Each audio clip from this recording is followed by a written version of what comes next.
Hi everybody, it's Jillian. I came on here to talk to you guys really quick about the haunted apartment that I had, and I'm gonna talk to you about a story of my brother with the man in the hat. That's what we're gonna call it in this video because that's what I refer to it as. So we're gonna be talking about the man in the hat. We're going to be talking about I call it the footsteps on my ceiling, and then we're also going to be talking about the orb that I saw. It's going to be a pretty quick video. I'm going to run through each story, and I figured that I might as well just do this to tell you guys more stuff that was going on in that house when I lived there, so maybe you could get a little bit better of an idea of what kind of environment it was. Without further ado, I'm just going to jump into the man in the hat story. So this story revolves around my brother, who was very small at the time. He still slept in a crib, but he could obviously talk at this point because he was telling us what was scaring him.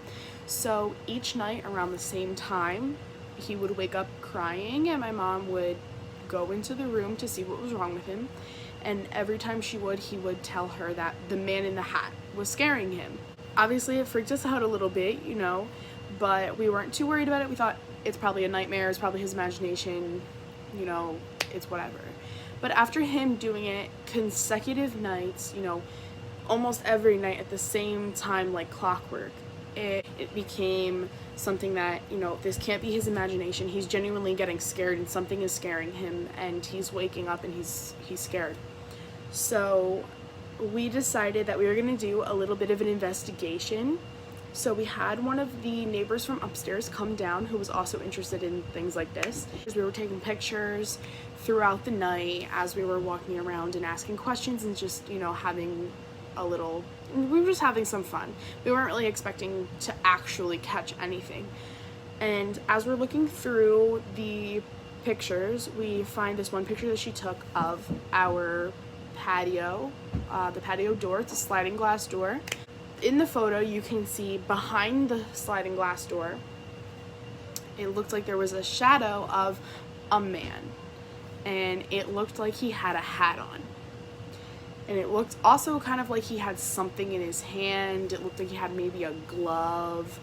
I'm not really sure. It was a really weird, sketchy picture, but you could see the outline. It was a man, and he had a hat on. We're thinking this has to be real, like he's seeing this, like my brother is actually seeing this.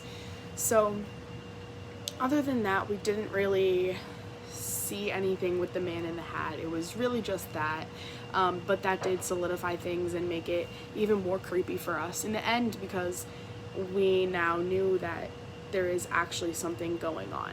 But my brother did continue to have those, you know, nightmares. He did continue to wake up every night at the same time and say that the man in the hat was scaring him. The next story that I'm going to talk about is the footsteps on my ceiling.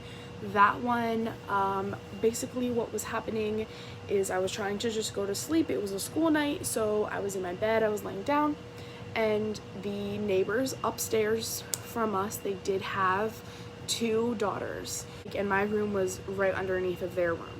So it sounded like they were running around. It sounded like they were just kind of, you know, running around the room, maybe chasing each other or something. It was really weird.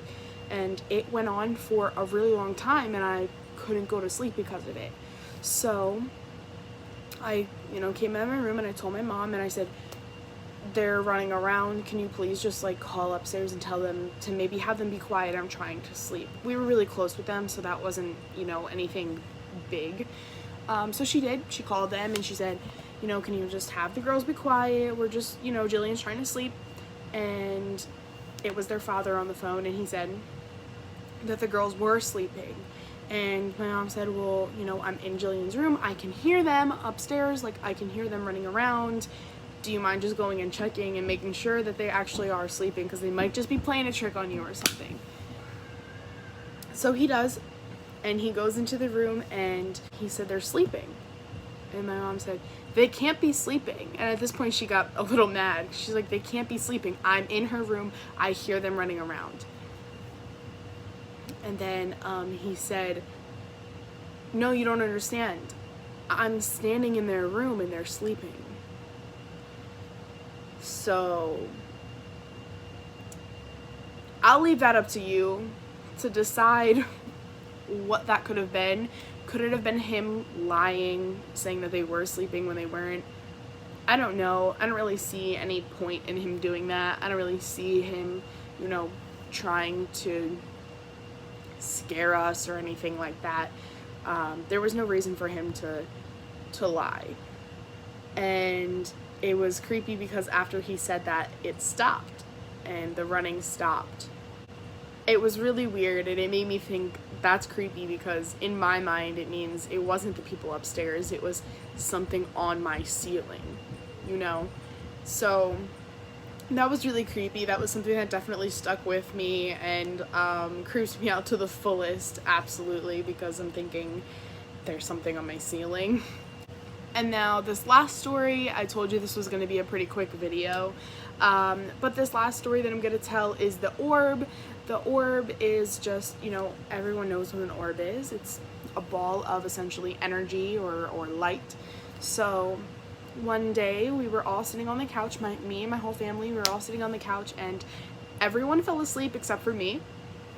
So I decided to get up off the couch and I went into my room. I didn't really know what I was going to do, so I just kind of sat on my bed and just sat there and debated, you know, what I should do.